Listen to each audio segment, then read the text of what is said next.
साथियों, स्वागत है आपका ऑनलाइन स्टडी ग्रुप में।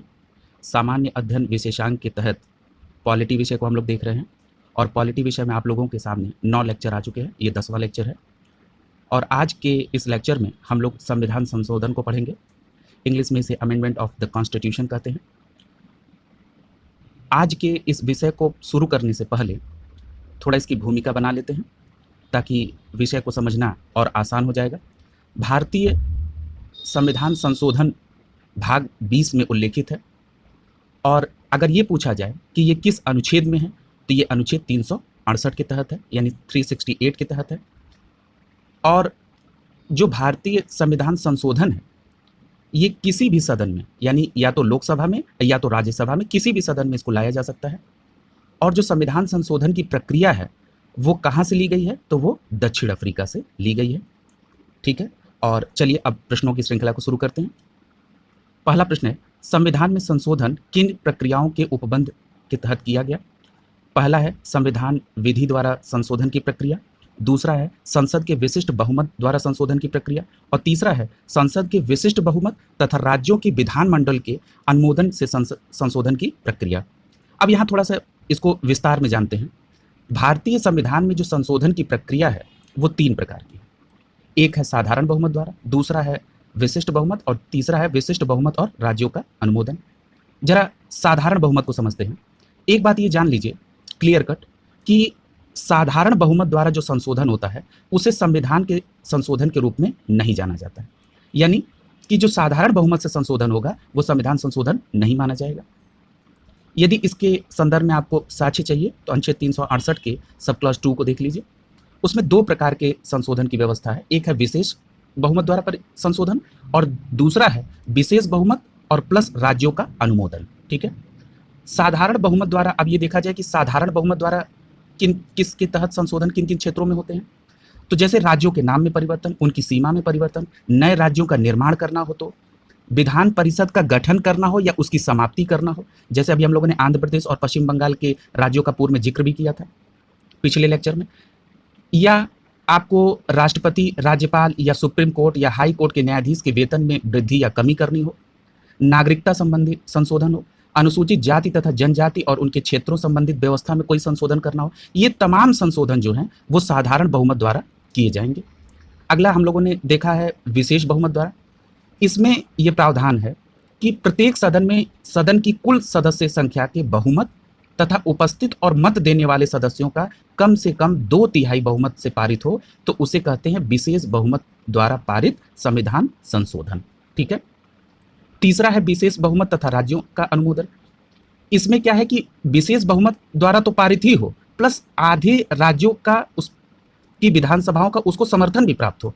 अब इसके तहत कौन कौन से काम होते हैं, जैसे राष्ट्रपति के निर्वाचन की प्रक्रिया में कोई संशोधन करना हो। अब यहाँ थोड़ा सा कोरिलेट करने की जरूरत है कि राष्ट्रपति के निर्वाचन की प्रक्रिया में संशोधन करना हो तो भाई इसमें राज्यों के अतिरिक्त अनुमोदन की आवश्यकता क्या पड़ गई।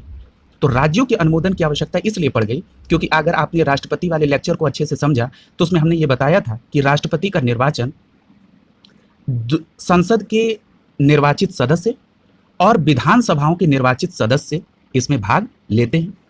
और हमने ये भी बताया था कि दिल्ली, पुदुचेरी और जम्मू कश्मीर की विधानसभाओं के भी सदस्य इसमें भाग लेते हैं।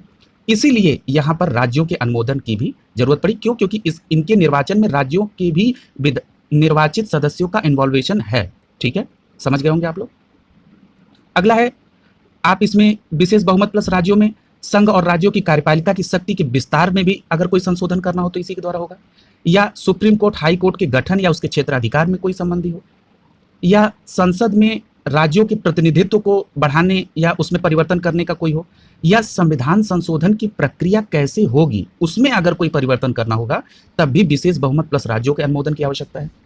7वीं सूची जिसमें आप लोगों ने ये देखा था कि संघ, राज्य और संवर्ती सूची की चर्चा हुई थी, आगे अनुसूची का एक विस्तृत पार्ट आएगा उसमें हम लोग और चर्चा करेंगे। उस 7वीं अनुसूची में वर्णित सूचियों में कोई अगर कोई नाम घटाना बढ़ाना हो या कोई परिवर्तन करना हो तो ये सारी चीजें आप लोगों ने तीनों के बारे में अध्ययन कर लिया। और एक चीज और इसमें प्रश्न पूछा जा सकता है कि यदि संयुक्त बैठक जो अनुच्छेद 108 के तहत बुलाई जाती है उसमें यदि कोई मैटर पास होता है तो वो संविधान संशोधन के तहत नहीं होगा, क्योंकि उसमें साधारण विधेयक ही उसमें जाते हैं। यानी संविधान संशोधन संबंधी कोई भी विधेयक पर संयुक्त बैठक नहीं आहूत होगी। ठीक है। अगला है कि संविधान संशोधन पर राष्ट्रपति की अनुमति देना, ये उसके लिए कंपलसरी है। ये उस पर कोई निषेधाधिकार नहीं ला सकते हैं। ठीक है। यानी उस पर कोई वीटो नहीं लगा सकते, उनको मानना है इस बात को। ठीक है। अगले प्रश्न की तरफ बढ़ते हैं। इस पर डिटेल चर्चा हम लोगों ने कर ली है। और यदि किसी भी विषय पे आगे बढ़ना हो तो अब जैसे मान ली कहीं विशेष बहुमत आ गया तो आप समझ जाएंगे कि क्या है, इसलिए इस पर समय देना जरूरी भी था। आगे देखिए, संविधान का वह विषय जिस पर साधारण प्रक्रिया द्वारा संविधान संशोधन होता है, अभी हम लोगों ने चर्चा कर ली। राज्य के क्षेत्र पर सीमा या नाम में परिवर्तन, राज्य की व्यवस्थापिका के द्वितीय सदन का गठन या समाप्ति। द्वितीय सदन का मतलब राज्यों की विधान परिषद के बारे में बोल रहा है, और या नागरिकता संबंधी कोई बात हो। ठीक है। आगे देखते हैं। और या पांचवा दे रहा है कि अनुसूचित जाति तथा जनजाति के क्षेत्रों संबंधित व्यवस्था हो। ठीक है। इसके ऊपर एक चार्ट भी दिया हुआ है, आइए इसको भी ध्यान दे लेते हैं हम लोग। लिखा है कि अनुच्छेद 61 के तहत राष्ट्रपति पर लगाए गए महाभियोग के प्रस्ताव को विशिष्ट बहुमत अर्थात सदन के प्रत्येक सदस्य की कुल सदस्य संख्या का कम से कम 2/3 बहुमत से पारित होना चाहिए, जबकि संविधान संशोधन विधेयक में विशेष बहुमत अर्थात सदन के प्रत्येक सदन की कुल संख्या का बहुमत तथा मतदान में उपस्थित और मतदान करने वाले सदस्यों का 2/3 बहुमत आवश्यक होता है। ठीक है। यहाँ पर विशेष बहुमत की बात की गई है और वहां पर विशिष्ट बहुमत की बात की गई है। दोनों के अंतर को आप लोग कोरिलेट करिए। अगला प्रश्न है, संविधान का वह संशोधन जो मौलिक कर्तव्यों से संबंधित है, तो वो है 42वां संविधान संशोधन। अब ये मौलिक कर्तव्य की बात आ गई तो हमने मौलिक कर्तव्य के पार्ट में इस पर चर्चा की थी, संक्षिप्त यहाँ पर कर दे रहा हूँ कि 42वें संविधान संशोधन 1976 के द्वारा मौलिक कर्तव्य को जोड़ा गया। ये भाग 4 क में जोड़ा गया और अनुच्छेद है 51 का क। और ये भी पूछा जा सकता है कि ये किस समिति की सिफारिश पर है, तो ये स्वर्ण सिंह समिति की सिफारिश पर है। और आरंभ में इसमें 10 मौलिक अधिकार थे, मौलिक कर्तव्य थे, और वर्तमान में 11 मौलिक कर्तव्य हैं। और जो 11वां मौलिक कर्तव्य जोड़ा गया वो हमारा संविधान संशोधन कौन सा है, 86वां संविधान संशोधन 2002 के तहत है। इसमें 6 से 14 वर्ष तक के बच्चों को शिक्षा संबंधी व्यवस्था की गई है। और अगर आपसे ये पूछा जाए कि इस 86वें संविधान संशोधन जो 11वां मौलिक कर्तव्य जोड़ा गया है, इसके द्वारा जो शिक्षा का अधिकार है वो कब लागू हुआ, तो वो 1 अप्रैल 2010 को लागू हुआ। ठीक है। इस पर डिटेल हो गया। किस वाद में सर्वोच्च न्यायालय ने आधारभूत ढांचे के सिद्धांत को प्रतिपादित किया था, तो केशवानंद भारती बनाम केरल राज्य 1973 के मैटर में ये पारित हुआ था। यहाँ एक शब्द का जिक्र हुआ है, आधारभूत ढांचा। ये क्या चीज है आधारभूत ढांचा? आधारभूत ढांचे से अभिप्राय यह है कि संविधान के कुछ ऐसे अनिवार्य लक्षण हैं जिनको न तो समाप्त किया जा सकता है और न ही उसमें किसी प्रकार का कोई संशोधन किया जा सकता है। और आपकी जानकारी के लिए यह भी बता दूं कि 42वें संविधान संशोधन 1976 के तहत ये केशवानंद भारती बनाम केरल राज्य का मैटर भी गया था। आगे हम लोग इसकी चर्चा करेंगे। आगे अगला प्रश्न है, कौन सा संविधान संशोधन राज्यों से चुने जाने वाले लोकसभा के सदस्यों की संख्या बढ़ाने संबंधित है, तो वो 7वां और 31वां संविधान संशोधन लोकसभा में सदस्यों की संख्या बढ़ाने से। अगला प्रश्न है, 99वां संविधान संशोधन किससे संबंधित है, तो ये राष्ट्रीय न्यायिक आयोग के गठन से संबंधित है। ठीक है। अगला है, संविधान संशोधन की प्रक्रिया का उपबंध किस अनुच्छेद में है, तो ये 368 में। अभी हम लोगों ने इसकी डिटेल चर्चा भी कर ली है कि 368 में संविधान संशोधन के उपबंध दिए गए हैं। अगला है, संविधान के मूल ढांचे या आधारभूत ढांचे के अंतर्गत क्या आता है। अभी हमने इसको बताया कि कुछ ऐसे लक्षण हैं जिनको न तो परिवर्तित किया जा सकता है और न ही समाप्त किया जा सकता है। अब उन लक्षणों को देख लेते हैं क्या क्या है। संविधान की सर्वोपरिता, यानी कि ऐसा कोई विधेयक या कानून बनाने की कोशिश की जाए जो संविधान की सर्वोपरिता को चुनौती दे रही हो, तो उसे मूल ढांचे के खिलाफ आक्रमण माना जाएगा और इसको तुरंत निष्क्रिय कर दिया जाएगा। अगला है, सरकार का गणतंत्रात्मक तथा प्रजातंत्रात्मक रूप।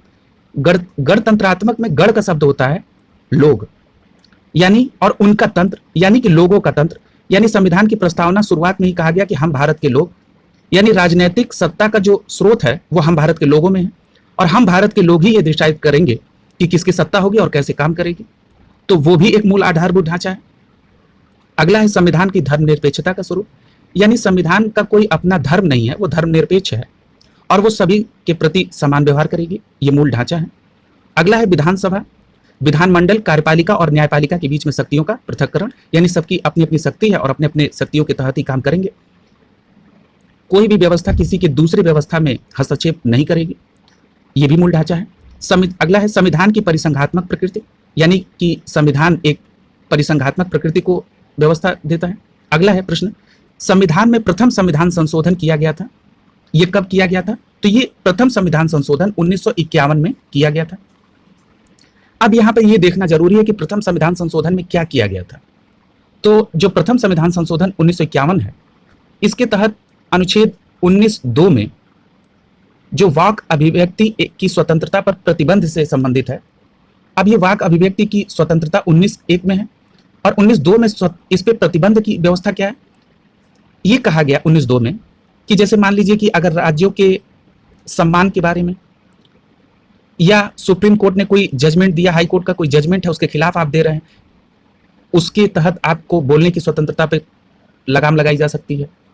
इसी के तहत जो प्रथम संविधान संशोधन के तहत 3 शब्द और इसमें जोड़ दिए गए, किसमें? अनुच्छेद 19(2) में। कौन कौन से शब्द जोड़ दिए गए? तो लोक व्यवस्था के आधार, अगर ऐसी कोई चीजें हो गई जो लोक व्यवस्था को डिस्टर्ब कर रही है, तब भी हम आपकी वाक अभिव्यक्ति एवं स्वतंत्रता पर प्रतिबंध लगाएंगे। या विदेशी राज्यों से मैत्रीपूर्ण संबंध प्रभावित हो रहा हो, या अपराध के लिए कोई उत्प्रेरित कर रहा हो कोई किसी का स्टेटमेंट, तब भी आपकी वाक अभिव्यक्ति की स्वतंत्रता पर प्रतिबंध लगेगा। यानी इस प्रथम संविधान संशोधन 1951 के तहत ये 3 शब्द जोड़े गए, किसमें? अनुच्छेद 19(2) में। और एक और प्रचलित है प्रथम संविधान संशोधन के तहत, जो अधिकतर लोग पढ़ते हैं और पूछा भी जाता है कि 9वीं अनुसूची इसी के तहत जोड़ी गई। और 9वीं अनुसूची में क्या है? तो भूमि विधियों को जो संवैधानिक दर्जा देने की बात है, उसकी चर्चा की गई है। और इसके संबंधित अनुच्छेद भी प्रथम संविधान संशोधन के तहत जोड़े गए। वो है अनुच्छेद 31 का,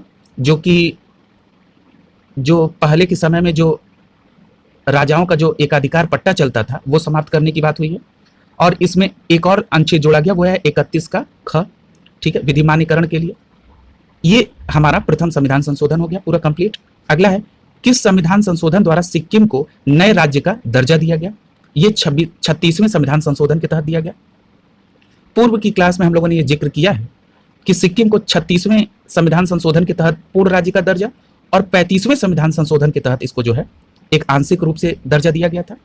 अगला प्रश्न है, अनुच्छेद 368 के अंतर्गत संसद संविधान के किसी भी भाग में संशोधन कर सकती है? बिल्कुल सही बात है, यानी 22 भाग है, उसमें संशोधन कहीं कर सकती है।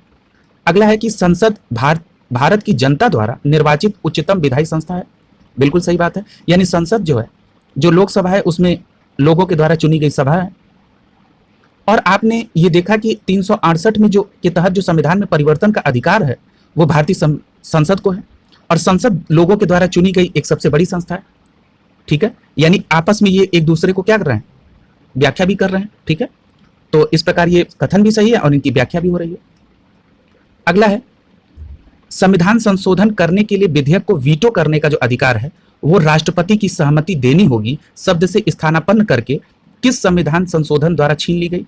तो ये 24वें संविधान संशोधन द्वारा छीन ली गई। अगला प्रश्न है, भारतीय संविधान में संशोधन के लिए वो विधेयक कहाँ पे लाया जाएगा? तो वो संसद के किसी भी सदन में लाया जा सकता है। अगला है कि किस संविधान संशोधन को लघु संविधान संशोधन कहा जाता है? तो वो 42वें संविधान संशोधन 1976 को लघु संविधान कहा जाता है। इसे लघु संविधान क्यों कहा जाता है? क्योंकि 42वें संविधान संशोधन के तहत कई सारे चीजों को ऐड किया गया और वो काफी महत्वपूर्ण भी है। केशवानंद भारती बनाम केरल राज्य के मैटर में आपने 42वें संविधान संशोधन को भी संबंधित किया था अभी। अब आइए देख लेते हैं कि 42वें संविधान संशोधन 1976 के तहत क्या क्या महत्वपूर्ण चीजें ऐड की गई थी, वो एक जगह ही हम लोग समझ लें। तो 42वें संविधान संशोधन के तहत ही प्रस्तावना में समाजवाद, पंथनिरपेक्ष और अखंडता शब्द जोड़ा गया। 42वें संविधान संशोधन के तहत ही भाग 4 क में मौलिक कर्तव्य जोड़ा गया और इसी 42वें संविधान संशोधन के तहत अनुच्छेद 14 क में अधिकरण शब्द जोड़ा गया। 42वें संविधान संशोधन के तहत ही 39 क के तहत समान न्याय और निःशुल्क विधिक सहायता की भी बात की गई, यानी कि सबको समान न्याय मिलना चाहिए और यदि कोई सक्षम नहीं है अपना केस लड़ने के लिए तो सरकार उसको निःशुल्क विधिक सहायता यानी वकील भी करे। 39 क के तहत अनुच्छेद 43 क में उद्योग के प्रबंध में कर्मकारों की व्यवस्था भी, भागीदारी की भी व्यवस्था की गई और अनुच्छेद 48 क के तहत पर्यावरण और वन तथा वन्य जीव के सुरक्षा और संरक्षण की भी बात की गई। वो ये सारी चीजें ऐड की गई किसके तहत? 42वें संविधान संशोधन 1976 के तहत। अगला प्रश्न देखिए, इसीलिए इसे लघु संविधान कहा जाता है। अगला है, भारत के संविधान का कौन सा एक संशोधन संघ शासित क्षेत्र दिल्ली को दिल्ली की राष्ट्रीय राजधानी क्षेत्र यानी दिल्ली एनसीआर बनाता है? यह है 69वां संविधान संशोधन। अगला प्रश्न है, संसद तथा राज्यों के विधान मंडलों की गणपूर्ति संबंधी नियम में 42वें संविधान संशोधन द्वारा किए गए संशोधन को कब समाप्त कर दिया गया? तो वो 44वें संविधान संशोधन के तहत। यानी 42वें संविधान संशोधन में ये कहा गया था कि जो गणपूर्ति है 1/10 उसकी आवश्यकता नहीं है, जबकि 44वें संविधान संशोधन द्वारा ये कहा गया कि नहीं, गणपूर्ति की आवश्यकता होगी 1/10 के तहत। अब ये 44वां संविधान संशोधन आ गया, जरा इसकी भी डिटेल चर्चा कर लीजिए, क्योंकि परीक्षा में अधिकतर 42 और 44 और इससे संविधान संशोधन पूछे जाते हैं। 44वें संविधान संशोधन के ही तहत संपत्ति के अधिकार को मौलिक अधिकार से हटाकर एक विधिक अधिकार बनाया गया। यानी कि मौलिक अधिकार से हटाने की बात हमने कही, इसका मतलब है कि किसी न किसी अनुच्छेद में ये वर्णन था, मौलिक अधिकार वाले अनुच्छेद में। हाँ, तो 19(1) के च में वर्णित था संपत्ति का अधिकार और अनुच्छेद 31 में वर्णित था। आपको पूर्व में यह बताया जा चुका है कि मौलिक अधिकार अनुच्छेद 12 से 35 तक है, यानी 19(1) च और 31 भी मौलिक अधिकार में ही आएंगे। इसको वहां से हटा के और कहां लेके गया गया? अनुच्छेद 300 क में इसको ले जाके एक विधिक अधिकार बना दिया गया। किसके तहत? 44वें संविधान संशोधन के तहत। और 44वें संविधान संशोधन के तहत एक और बहुत विशेष बात की गई कि अनुच्छेद 352 के तहत जो राष्ट्रपति को आपातकाल लगाने की शक्ति मिली है, उसमें एक शब्द प्रयोग किया गया था, आंतरिक अशांति। उसके जगह पर सशस्त्र विद्रोह का प्रयोग किया गया। यानी अब आंतरिक अशांति के आधार पर नहीं, सशस्त्र विद्रोह, यानी आंतरिक अशांति फैलेगी तो तुरंत आपातकाल नहीं लगा देंगे ना, यानी सशस्त्र विद्रोह हो जाए, यानी कोई शस्त्र से विद्रोह होने लगे, ऐसी स्थिति में आपातकाल की सिचुएशन क्रिएट होती है। यानी कि अब क्या व्यवस्था हो गई इस परिवर्तन के बाद कि अनुच्छेद 352 तभी लगेगा जब युद्ध हो जाए या बाह्य आक्रमण जैसी स्थिति हो या सशस्त्र विद्रोह जैसी स्थिति हो। तो राष्ट्रपति के ऊपर यह डिपेंड है कि वो इसको इंप्लीमेंट करें। और 44वें संविधान संशोधन के तहत जो संघ और राज्य की जो व्यवस्थापिका का कार्यकाल है वो 5 वर्ष कर दिया गया। अगले प्रश्न में उसी का जिक्र भी है। अगला, अब उससे आगे चलते हैं। वह संशोधन जिसके द्वारा यह अभिनिर्धारित किया गया कि राष्ट्रपति, उपराष्ट्रपति, लोकसभा अध्यक्ष और प्रधानमंत्री के निर्वाचन को न्यायालय में चुनौती नहीं दी जा सकती है। तो ये 39वें संविधान संशोधन के तहत। अब 39वें संविधान संशोधन को समझने के लिए एक केस की तरफ मैं आप लोगों को लेकर चलना चाहूंगा। ये केस था इंदिरा नेहरू बनाम राजनारायण का, और ये चैलेंज किया गया कि अनुच्छेद, ये 39वें संविधान संशोधन को, कि अनुच्छेद 71 में पहले राष्ट्रपति और उपराष्ट्रपति के संबंधित मामले पर सुप्रीम कोर्ट को यह अधिकार था कि वो उसका जांच करे, देखे, परंतु 39वें संविधान संशोधन के तहत ये शक्ति राष्ट्रपति की जगह पर, वो सुप्रीम कोर्ट की जगह पर संसद की विधि द्वारा स्थापित एक जन समिति को दे दी गई। परंतु 44वें संविधान संशोधन के तहत इसको बहाल करके पुनः अधिकारिता किसके पास आ गई है? फिर से सुप्रीम कोर्ट के पास आ गई। यानी राष्ट्रपति और उपराष्ट्रपति के संबंधित कोई मामले की अगर बात होगी तो वो किसको देखा जाएगा? वो किसके पास आएगा? वो सुप्रीम कोर्ट के पास आएगा।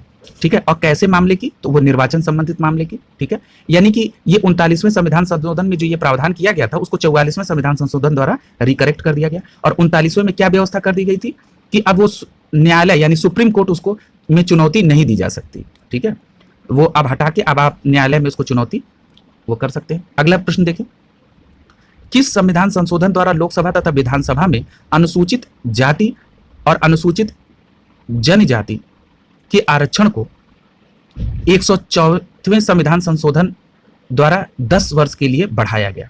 ठीक है, यानी पूछ रहा है कि लोकसभा तथा विधानसभा में जो अनुसूचित जनजाति है उनके आरक्षण को 10 साल के लिए कब बढ़ाया गया? तो ये किसके द्वारा बढ़ाया गया? तो ये 104वें संविधान संशोधन 2019 के तहत बढ़ाया गया। अब यहाँ एक चीज और आप देख रहे होंगे कि 126वां संविधान विधेयक भी दिया हुआ है। ये क्या मैटर भाई? ये 104 भी दे रहा है, एक जगह 126 भी दे रहा है। इसको जरा अंतर स्पष्ट कर लीजिए कि जब विधेयक के तौर पर पेश किया गया तो वो 126वें नंबर पे था। ये जरूरी तो नहीं है ना कि जितने विधेयक पेश किए गए वो सभी विधेयक पास ही हो जाए, और जब वो पास हुआ तो उस क्रम में वो उसका स्थान 104 था। अब क्लियर हो गया ना? यानी कि ये जो 10 वर्ष के लिए बढ़ाने का निर्णय था ये विधेयक के तौर पर 126वां था, और ये अधिनियम जब पारित हो गया तो इसके तौर पर ये 104वां संविधान संशोधन था। अब तक इस प्रश्न में सीधे जब प्रश्न बनते थे तो यही पूछा जाता था कि किस संविधान संशोधन के तहत 10 वर्ष के लिए बढ़ाया गया, तो आपने बता दिया 104वें, तो सही हो गया। अब थोड़ा सा उसको इस बीच देख रहे हैं कि और थोड़ा सा कॉम्प्लेक्स करने की कोशिश की गई, तो ये पूछ लिया गया कि किस विधेयक के तहत इसको पेश किया गया, यानी कि 126वें के तहत। 104 संशोधन के तहत ही लोकसभा तथा विधानसभा में आंग्ल भारतीयों के नाम का जो निर्देशन होता था उसको समाप्त कर दिया गया। हमने ये पहले इसकी कई बार चर्चा की है कि 104वें संविधान संशोधन द्वारा ये भी एक काम किया गया कि संघ में जो राष्ट्रपति लोकसभा में एक दो मनोनयन करते थे और विधानसभा में राज्यपाल एक करते थे, किसका, आंग्ल भारतीयों का, अब उसको 104वें संविधान संशोधन के तहत क्या कर दिया गया, समाप्त कर दिया गया। और ये व्यवस्था लागू कब से हुई, तो ये 25 जनवरी 2020 से लागू हुई। यानी कि अनुसूचित जनजाति के लिए आरक्षण 10 साल बढ़ाना और जो आंग्ल भारतीयों का प्रतिनिधित्व जो मनोनयन के तहत होता था वो समाप्त कर दिया गया। ये दोनों 104वें संविधान संशोधन के तहत हुआ, याद रखिएगा इस बात को। आगे चल रहे हैं, 103वें संविधान संशोधन 2019 द्वारा संविधान में कौन से अनुच्छेद जोड़े गए, तो वो अनुच्छेद 15(6) और 15(16)(6), यानी अनुच्छेद 15(6) जोड़ा गया और अनुच्छेद 16(6) जोड़ा गया। ये क्या है 103वां संविधान संशोधन, लिख रहा है आगे कि ज्ञातव्य है कि इस संशोधन द्वारा आर्थिक रूप से कमजोर सामान्य वर्ग को सरकारी सेवाओं में तथा शिक्षण सेवाओं में 10% का आरक्षण प्रदान किया जाएगा। यानी कि जो सामान्य वर्ग को, जनरल वर्ग को, EWS कैटेगरी वाला जो बात है उसके तहत जो है वो 103वां संविधान संशोधन किया गया। ठीक है, अब एक बात और यहाँ पे आपको जानकारी होनी चाहिए कि जो ये 103वां संविधान संशोधन है, एक प्रश्न और यहाँ पे पूछा जा सकता है कि जो अन्य पिछड़े वर्ग को शिक्षण संस्थाओं में प्रवेश के लिए जो अनुमति दी गई थी वो किस संविधान संशोधन के तहत दी गई, तो वो 93वें संविधान संशोधन 2005 के तहत दिया गया 27% का आरक्षण। और किस अनुच्छेद में जोड़ा गया, तो वो 15 के 5 में है। ठीक है, यानी कि EWS के लिए 15 के 6 में और अन्य पिछड़े वर्ग के लिए 15 के 5 में इस बात की व्यवस्था की गई। अगला देखिए, राष्ट्रीय पिछड़ा वर्ग आयोग को संवैधानिक दर्जा देने के लिए किस संविधान संशोधन को किया गया, तो वो 102वां संविधान संशोधन है जो राष्ट्रीय पिछड़ा वर्गों को संवैधानिक दर्जा दिया जाएगा। और किस अनुच्छेद में है, तो 338 के ख के अंतर्गत। आगे देखते हैं, एक सूची दी गई है जिसको सुमेलित करना है। कहा गया कि अनुच्छेद 19(1) के ग के अंतर्गत सहकारी समितियां बनाने का अधिकार है। ये किस संविधान संशोधन के तहत जोड़ा गया, तो ये 97वें संविधान संशोधन 2011 के तहत जोड़ा गया। अब ये जो 97वां संविधान संशोधन 2011 के तहत 19(1) ग में, या आप इसको इंग्लिश में 19(1) सी भी समझ सकते हैं, के तहत जोड़ा गया किसमें, सहकारी समिति। तो आइए समझ लेते हैं कि सहकारी समिति को किन किन अनुच्छेद में जोड़ा गया और इसी 97वें संविधान संशोधन के तहत जोड़ा गया, ताकि कभी भी सहकारी समिति शब्द आए तो हम लोग एक ही जगह उसको कोरिलेट कर लें। तो जो 97वां संविधान संशोधन था ये सहकारी समिति को संवैधानिक दर्जा देने के लिए किया गया 2011। और इसके तहत अभी हम लोगों ने एक पॉइंट पढ़ लिया कि अनुच्छेद 19(1) सी के तहत सहकारी समिति, और अनुच्छेद 19 किस में आएगा, तो मूल अधिकार में, यानी इसके तहत मूल अधिकार में व्यवस्था कर दिया गया। एक व्यवस्था DPSP यानी कि राज्य के नीति निदेशक तत्व में भी इसकी व्यवस्था की गई। वो अनुच्छेद 43 के ख में की गई, जिसमें राज्य में सहकारी समितियों के गठन, नियंत्रण और प्रबंधन की बात की गई है। और इसी संविधान संशोधन 97वें के तहत भाग 9 ख भी बनाया गया, जिसमें अनुच्छेद 243 ZH से लेके अनुच्छेद 243 ZT तक की व्यवस्था की गई। अर्थात इसमें कुल 13 अनुच्छेद का प्रावधान किया गया। ये भी सहकारी समिति से ही संबंधित है। यानी यहाँ हम लोगों ने सहकारी समिति को होलिस्टिक फॉर्मेट में देख लिया, यानी 360 डिग्री में समझ लिया। अगला है, रिक्तियों में बैकलॉग को भरने के लिए अनुसूचित जाति तथा अनुसूचित जनजाति के आरक्षण की व्यवस्था किसमें है, तो वो 81वें संविधान संशोधन 2000 में है। यानी अगर आप लोग नियुक्तियों को जब देखते होंगे तो बैकलॉग की भी नियुक्तियां आती हैं। ठीक है, अगला है, राष्ट्रीय न्यायिक नियुक्ति आयोग 99वां संविधान संशोधन 2014, अभी हम लोगों ने इसको देख भी लिया है। अगला है कि मंत्रिपरिषद के आकार को परिमित करने के लिए 91वां संविधान संशोधन 2004। ये मंत्रिपरिषद के आकार को परिमित करने का क्या मतलब है, तो जो केंद्र और राज्य में जो कुल निर्वाचित सदस्य आते हैं उन सदस्यों की 15% से अधिक संख्या मंत्री की नहीं होगी। ये व्यवस्था कर दी गई 91वें संविधान संशोधन 2004 के तहत। ठीक है, और इसमें यह कह दिया गया कि 15% से ज्यादा मंत्री आप नहीं बना सकते हैं कुल सदस्य संख्या का।